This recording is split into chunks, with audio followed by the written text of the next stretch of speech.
started. So Chad, how is your campaign going thus far?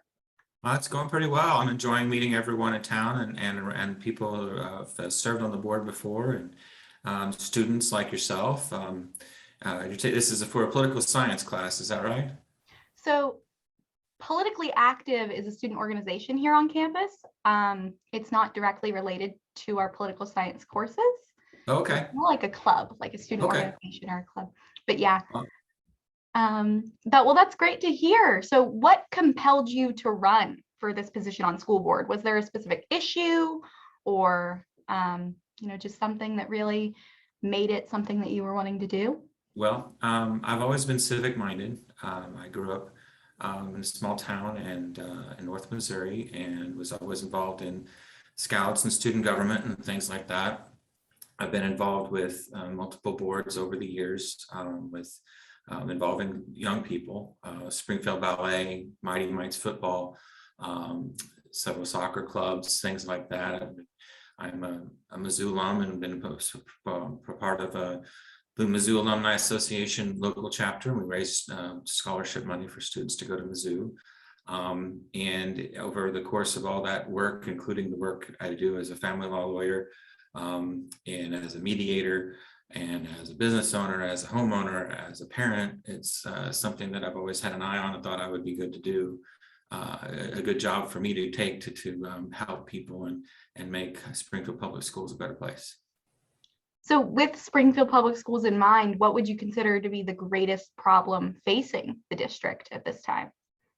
Well, we have a couple of issues. Obviously, the achievement gap is something that we need to continue to work on. There doesn't seem to be any sort of magic solution to that issue. It's been ongoing for quite some time. I think there's a lot of different factors that go into that. There's been several attempts made by prior boards and the current board to try to address that. This pandemic is going to be yet another setback, I fear. When we start getting results back from virtual learning with parents that were able to have their kids in enrichment programs or doing other things at the time during that virtual learning versus ones that weren't able to be as supportive. I also think that the teacher shortage, new teachers coming out of school is going to be an issue that we're going to be facing over the next several years.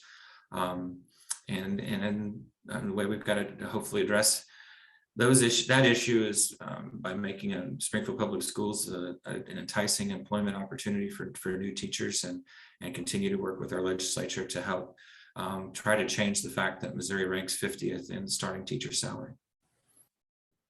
So on that note about specifically the performance gap, due to the pandemic, we've seen not only a dramatic decrease in test scores, but a dramatic increase in mental health issues.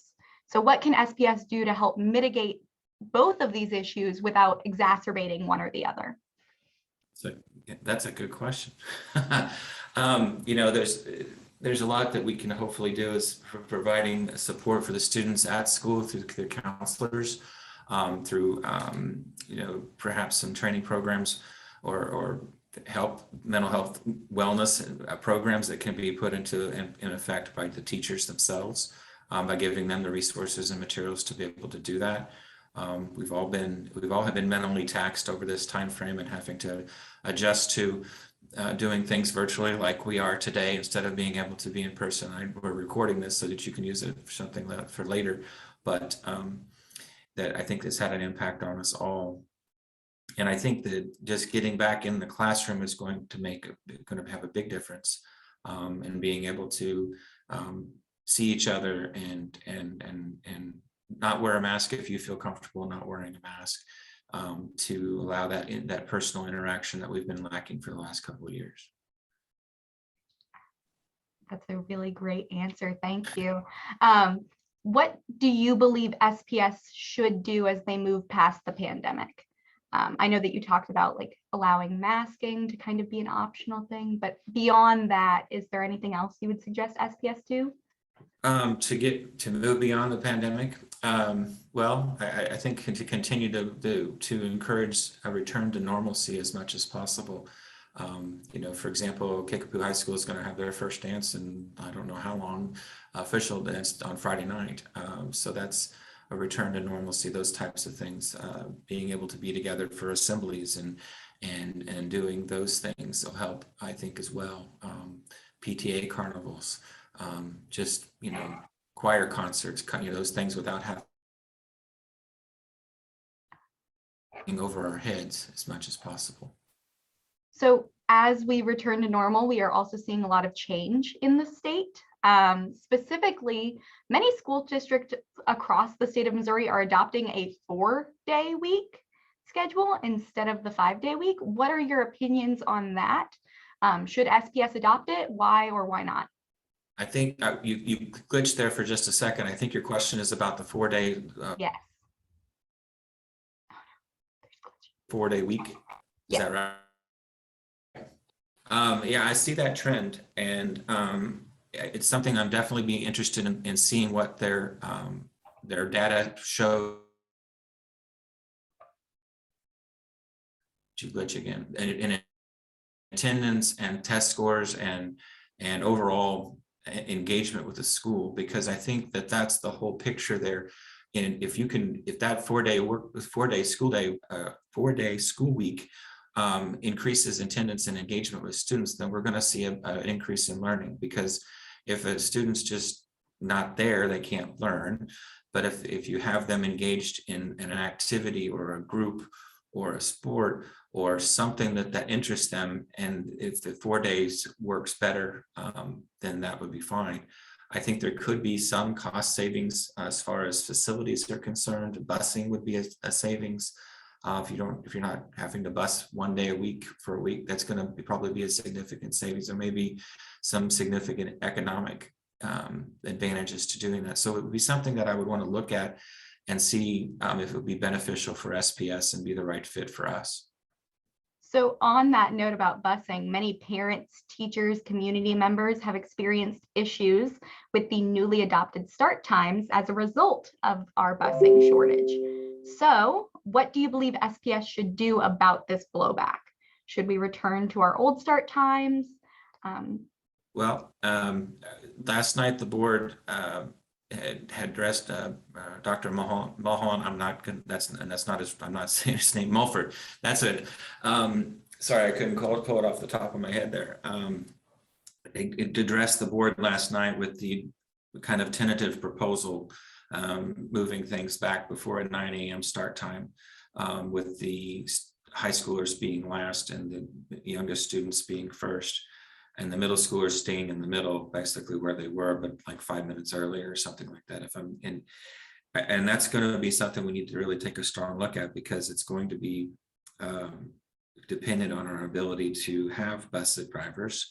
The new wage increase that they approved in December, I think, has really improved that situation greatly as far as having the number of bus drivers that the school district needs. We need to continue to look at that. And from what I understand, the April 12th meeting is going to be the meeting that they're going to have some more discussions and hopefully be able to finalize that would be this first school board meeting for the new members. So could be interesting to see what happens there. Yes, that might not even be an issue you have to wrangle. So the Missouri House has just passed House Bill 1814, which would allow open enrollment across the state. If this bill is to pass in the Senate, schools would be allowed to choose if they wanted to take part in this program and allow students from non-residential districts to attend SPS. Do you believe this is something SPS should take a part in? Why or why not? Open enrollment is something that I've heard about, something that I would want to take a stronger look at. I have concerns about how that will impact the districts that the students are leaving, as far as whether those tax dollars follow those students away from the school district that they're leaving, because that would continue to be a drain on that school district that they're leaving from. And if there would have to be some sort of compensation for having those students attend Springfield Public Schools if we're not getting the state funding for their attendance. That would be an economic impact on the budget if they are not receiving funds. I don't know the particulars of that bill. specifics as far as how that's dealt with in the bill. I think competition is good. I mean, that would, foster competition in the state as far as schools will be incentivized to put their best foot forward as providing for their own students. So I don't have a particular stance on that issue at this point, but it was something that needs further study.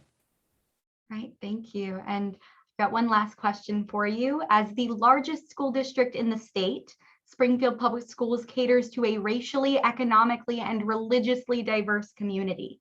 And pre-pandemic has made national news for instances of racism, homophobia, and in particular at our less diverse high school campuses.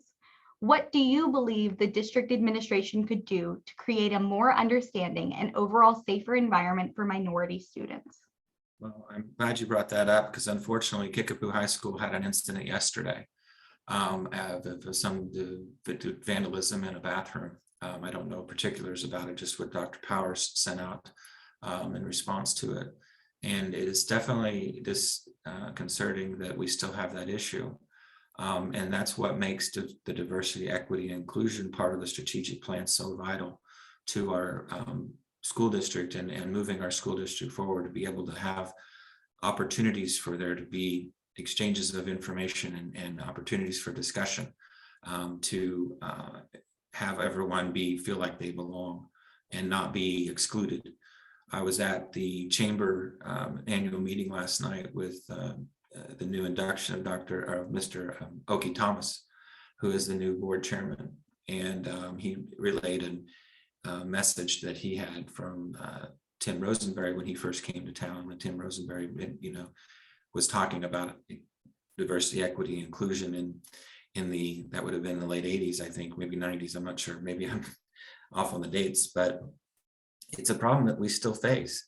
And he shared a story last night of his car broke down on the side when he first came to town in the late 80s, and the tow truck driver came and his car he was able to get it started, and the tow truck driver still demanded payment. And when he asked him why he had to pay him, because it took out a long chain from his back of his truck, and said, well, if you don't pay, you see that tree over there, you're going to go hang from it. So he stuck around, he stood his ground, and it takes the brave souls of those that happened to them. And he said something else that was poignant last night. He said, you cannot understand the issue of diversity, equity, and inclusion and the importance of it until you've been excluded. It was a very thought-provoking issue. So it will definitely continue to be something that I will push for on the board, as far as programming and other ways that we can grow together as a community and as we become more diverse, because the most recent census indicates that we are increasing our minority populations, both not only the Black community, but also the Hispanic and Asian communities are also increasing. So we need to be able to have open and free dialogue about the issues that may come up as a result.